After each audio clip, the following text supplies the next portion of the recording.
I'm Nashar in Capitol Hill. The government shutdown is headed into a second month, and if it goes past Tuesday, will be the longest in American history. President Trump losing his patience and now calls on Senate Republicans to eliminate a centuries-old rule that gives the minority party a say on most legislation. On the eve of Halloween, President Trump issuing a directive to his party that, for many, is a frightening scenario. In a pair of social media posts telling Senate Republicans to initiate the nuclear option, get rid of the filibuster, and make America great again. What you're seeing is an expression of the president's anger at the situation. The filibuster is a 60-vote threshold required to advance most legislation in the Senate. It's considered one of the last bastions of bipartisanship in Washington. If the filibuster was eliminated or a carve-out was created for this scenario, the Republican majority could pass the House Republicans' short-term budget and end the government shutdown. But Senate Republicans have to want it first. Supermajority requirement is something that makes the Senate the Senate. That was Senate Majority Leader John Thune October 12th. On Friday morning, his spokesperson said Thune's position on the importance of the filibuster has not changed. The filibuster protects. It's been a voice for the minority. It gives the minority a say in what happens in this country. The founders created the Senate uniquely that way for that specific reason. Following Trump's post, Republican Senator John Curtis of Utah says, "I'm a firm no on eliminating it." Through spokespeople, Senate Majority Whip John Barrasso, former Majority Leader Mitch McConnell, Senator Tom Tillis were among those who also rebuked the president's request. That's enough Republicans to block any attempt to touch the filibuster. There is another person other than Trump calling to nix the filibuster, but he's not a Republican. Carving it out the filibuster now would make it almost impossible to shut our government down in the future, regardless if it's the Democrats or the Republicans doing these things. This week, the Senate failed for the 14th time to pass that short-term budget, as party leaders still have not engaged in direct talks with each other. As for the House, they're scheduled to remain out of Washington all week next week for the 7th week in a row. On Capitol Hill, I'm Nashar. Democrats and Republicans remain in a standoff. President Trump is suggesting a more drastic measure to reopen the government.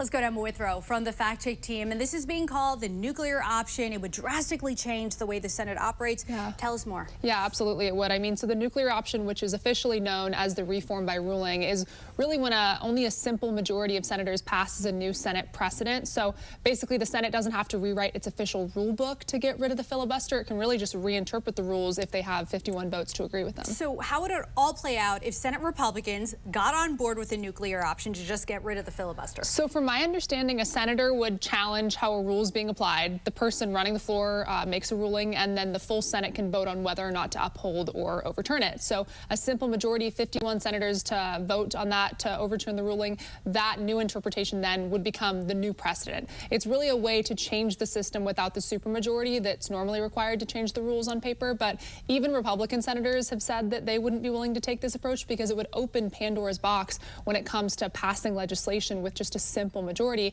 rather than those 60 votes that are normally required. So it would really just give an unprecedented amount of power to whichever party is controlling both chambers in the White House. And also interesting, Senate Majority Leader Thune breaking with Trump on this. So we'll see. Yeah. We'll see how far this goes. Emma, thank you. Thanks. Later on, Emma will be back to break down when the nuclear option was used in the past.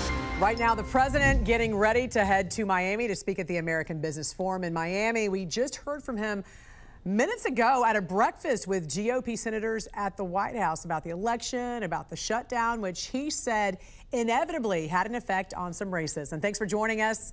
I'm Jan Jeffcoat. It's Wednesday, November 5th. Democrats did take some of those high-profile races, potentially reshaping the political landscape for some parts of the country and changing the Democratic Party for sure, with fears it is moving too far left.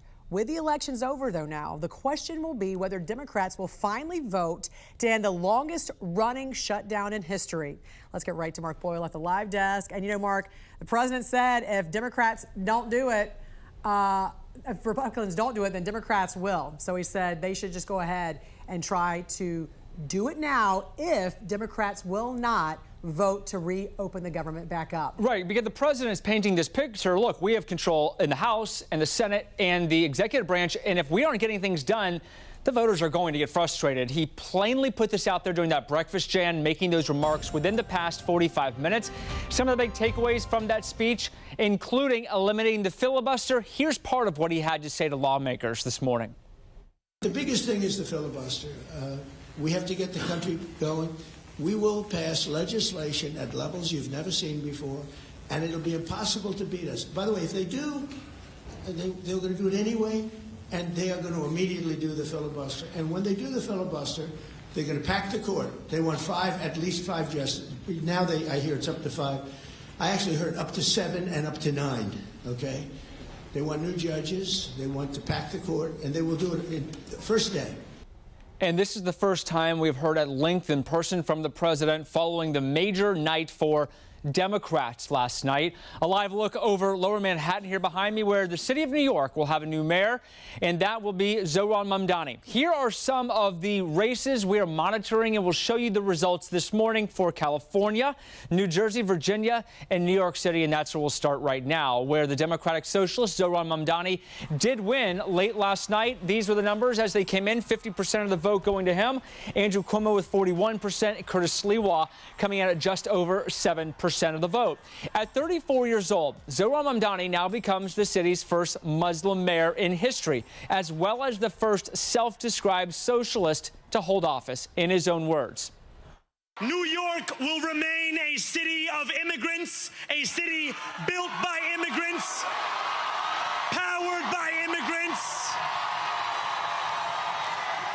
and as of tonight, led by an immigrant.